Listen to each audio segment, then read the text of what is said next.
Assalamualaikum warahmatullahi wabarakatuh. Sistem pemerintahan di Indonesia pada masa awal kemerdekaan berbeda dengan masa demokrasi liberal. Pada masa demokrasi liberal, presiden hanya bertugas sebagai kepala negara, bukan kepala pemerintahan. Partai-partai politik pada masa demokrasi liberal mengusung berbagai ideologi. Partai-partai besar biasanya dominan dalam formatur kabinet, karena sebuah kabinet harus mendapat mayoritas dukungan parlemen. Kabinet-kabinet pada masa demokrasi liberal sebagai berikut. Yang pertama yaitu Kabinet Natsir. Perhatikan tokoh pada gambar tersebut. Tokoh tersebut adalah Muhammad Natsir, Perdana Menteri pertama Indonesia pada masa demokrasi liberal. Muhammad Natsir merupakan Perdana Menteri dari Partai Masyumi. Saat menjabat sebagai Perdana Menteri, Muhammad Natsir berusaha memilih anggota kabinet dari berbagai partai. Natsir menginginkan kabinet yang dipimpinnya bersifat nasionalis dengan koalisi dari berbagai partai. Akan tetapi, keinginan Natsir tersebut tidak terlaksana karena terjadi perebutan kursi antara PNI dan Masyumi di dalam kabinet. Kabinet Natsir kesulitan menempatkan PNI dalam kabinetnya, sehingga Natsir tidak melibatkan PNI di dalamnya. Selanjutnya, PNI menjadi oposisi bersama PKI dan Murba. Pada tanggal 22 Januari 1951, PNI melalui Hadikusumo mengeluarkan mosi tuntutan agar pemerintah mencabut peraturan pemerintah nomor 39 tahun 1950 tentang pemilihan anggota lembaga perwakilan daerah dan menggantinya dengan undang-undang baru yang lebih demokratis. Peraturan tersebut dianggap tidak demokratis karena dalam menentukan pilihannya dilakukan secara bertingkat.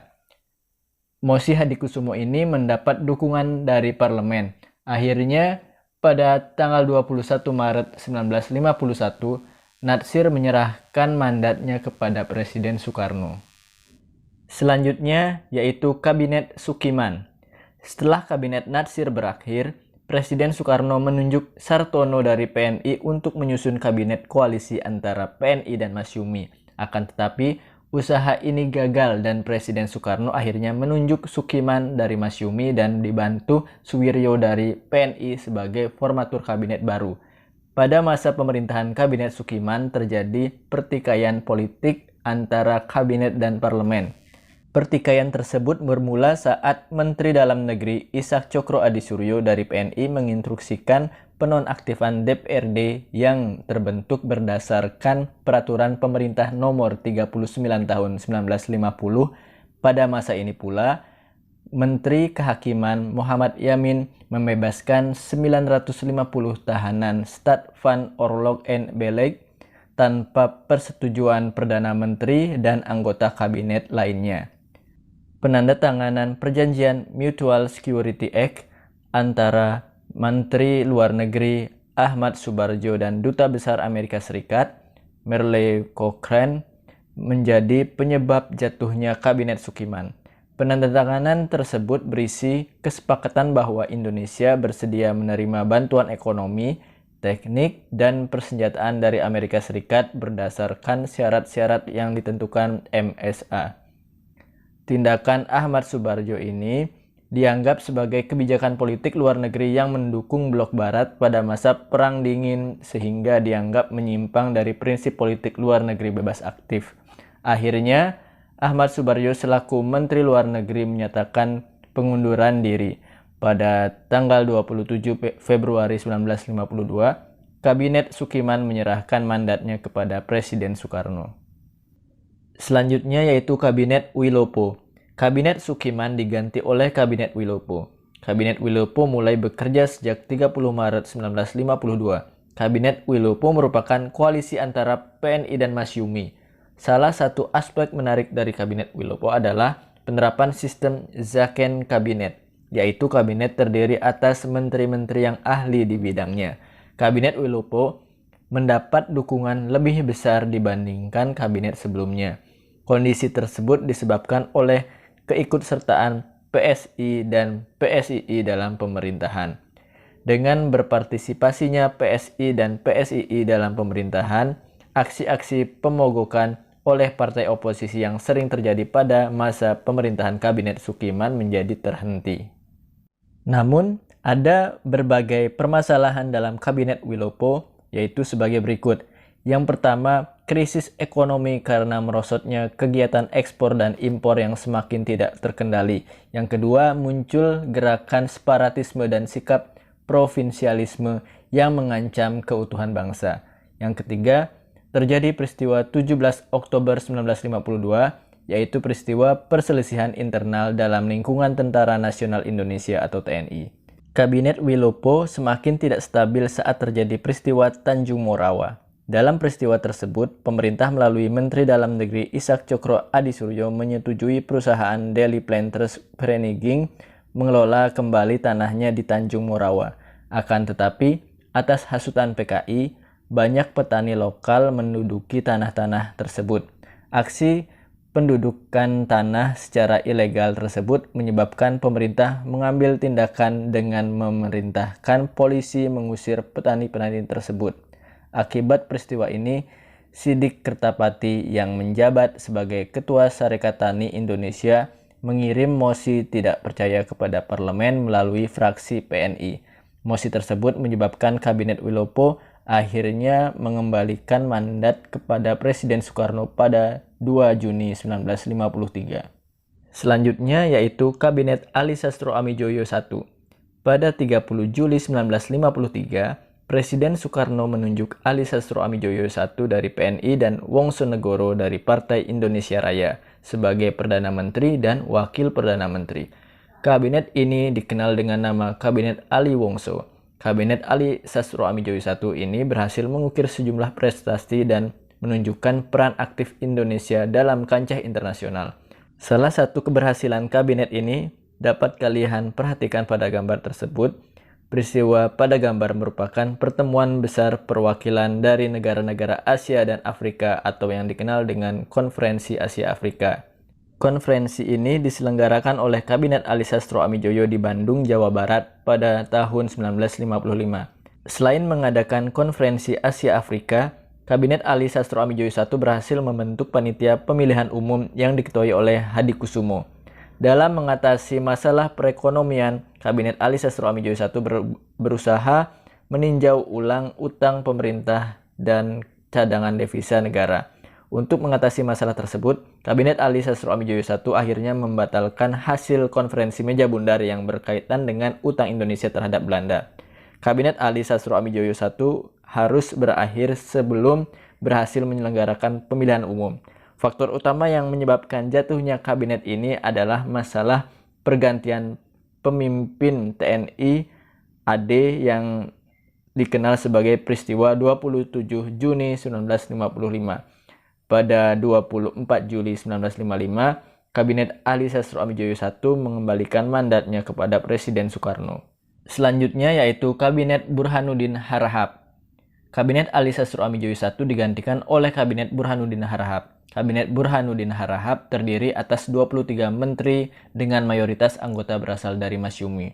Prestasi Kabinet Burhanuddin Harahap adalah berhasil menyelesaikan permasalahan dalam tubuh TNI AD dengan pengangkatan kembali Kolonel Ahana Sution sebagai Kepala Staf Angkatan Darat pada Oktober 1955. Keberhasilan lainnya adalah menyelenggarakan pemilu pada tahun 1955. Pemilu dilaksanakan dalam 2 tahap. Pemilu tahap pertama dilaksanakan pada 29 September 1955 untuk memilih anggota DPR atau parlemen. Pemilu tahap kedua dilaksanakan pada 15 Desember 1955 untuk memilih anggota konstituante. Keberhasilan penyelenggaraan pemilu 1955 menandai berakhirnya masa tugas Kabinet Burhanuddin Harahap. Pada 3 Maret 1956, Kabinet Burhanuddin Harahap mengembalikan mandatnya kepada Presiden Soekarno. Selanjutnya yaitu Kabinet Sastro Amijoyo II. Kalian bisa melihat pada gambar tersebut, ia adalah Ali Sastro Amijoyo, seorang negarawan yang berperan penting pada masa demokrasi liberal karena 2 kali menduduki jabatan sebagai Perdana Menteri. Pada 8 Maret 1956, Presiden Soekarno memilih Ali Sastro Amijoyo sebagai formatur kabinet baru. Kabinet Ali Sastro Amijoyo dilantik Presiden Soekarno pada 20 Maret 1956. Selanjutnya, kabinet ini disebut Kabinet Ali Sastro Amijoyo II, yang terdiri atas koalisi PNI, Masyumi, dan NU. PKI tidak dilibatkan dalam kabinet karena ditolak beberapa tokoh Islam seperti Sukiman dan Kiai Haji Idam Khalid. Pada masa pemerintahan kabinet ini muncul pergolakan di berbagai daerah yang mengarah pada gerakan separatisme. Tindakan kurang tegas dari kabinet terhadap pergolakan yang muncul membuat Ikatan Pembela Kemerdekaan Indonesia dan Masyumi menarik para menterinya dari kabinet. Mundurnya sejumlah menteri dari Masyumi menyebabkan kabinet Ali Sastro Amijoyo II harus menyerahkan mandatnya kepada Presiden Soekarno pada tanggal 14 Maret 1957.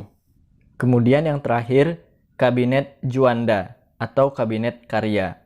Dalam konsepsi yang dibacakan pada 21 Februari 1957 oleh Presiden Soekarno, menyatakan bahwa demokrasi liberal yang dijalankan di Indonesia tidak sesuai dengan jiwa bangsa Indonesia dan merupakan demokrasi impor.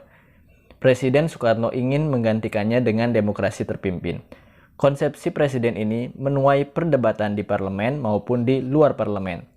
Usaha Presiden Soekarno untuk memengaruhi partai-partai agar bersedia membentuk kabinet yang diinginkannya pun gagal. Menghadapi kondisi tersebut, Presiden Soekarno akhirnya menunjuk dirinya sendiri untuk membentuk kabinet ekstraparlementer yang akan bertindak tegas dan membantu Dewan Nasional sesuai konsepsi Presiden. Kabinet inilah yang kemudian disebut Kabinet Karya. Selanjutnya Presiden Soekarno menunjuk Juanda sebagai Perdana Menteri. Kabinet Karya dipimpin oleh Juanda Kartawijaya. Ia merupakan tokoh yang tidak berpartai.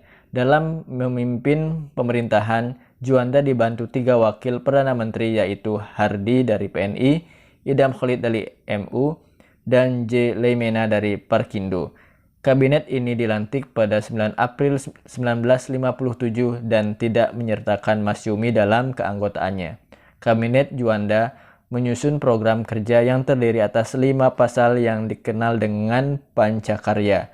Oleh karena kelima pasal tersebut, kabinet ini dikenal dengan Kabinet Karya. 5 pasal Pancakarya sebagai berikut.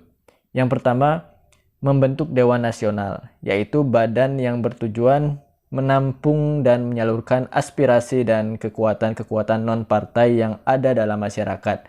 Yang kedua, mengadakan normalisasi situasi Republik Indonesia. Yang ketiga, melanjutkan pembatalan KMB. Yang keempat, memperjuangkan pengembalian Irian Barat. Yang kelima, mempercepat proses pembangunan. Salah satu prestasi Kabinet Karya adalah menentukan garis kontinental batas wilayah laut Indonesia melalui Deklarasi Juanda. Dengan Deklarasi Juanda, wilayah lautan dan daratan Indonesia menjadi satu kesatuan bulat dan utuh. Hasil Deklarasi Juanda diresmikan menjadi Undang-Undang Nomor 4/PRP/1960 tentang Perairan Indonesia. Deklarasi Juanda mengandung konsep bahwa tanah air tidak memandang laut sebagai alat pemisah dan pemecah bangsa seperti pada masa kolonial. Akan tetapi, laut harus digunakan sebagai alat pemersatu bangsa dan wahana pembangunan nasional. Kabinet Juanda juga berhasil menyelenggarakan Musyawarah Nasional atau MUNAS untuk meredakan pergolakan di berbagai daerah. Musyawarah ini membahas masalah pembangunan nasional dan daerah, pembangunan angkatan perang, serta pembagian wilayah Indonesia. Pada masa pemerintahan Kabinet Juanda juga terjadi percobaan pembunuhan terhadap Presiden Soekarno. Peristiwa yang terjadi di perguruan Cikini pada 30 November 1957 itu kemudian disebut peristiwa Cikini. Pada masa demokrasi liberal, setiap kabinet memiliki prestasi sendiri. Selain itu, setiap kabinet harus menghadapi permasalahan berbeda. Meskipun demikian, tokoh-tokoh pada masa itu mampu menjalankan tugas pemerintahan secara proaktif dan bertanggung jawab demi kemajuan bangsa dan negara Indonesia. Sebagai generasi penerus bangsa, kalian juga harus mengembangkan sikap-sikap tersebut dalam kehidupan sehari-hari. Nah, itulah tadi penjelasan mengenai kabinet pada masa demokrasi liberal. Saya akhiri, wassalamualaikum warahmatullahi wabarakatuh.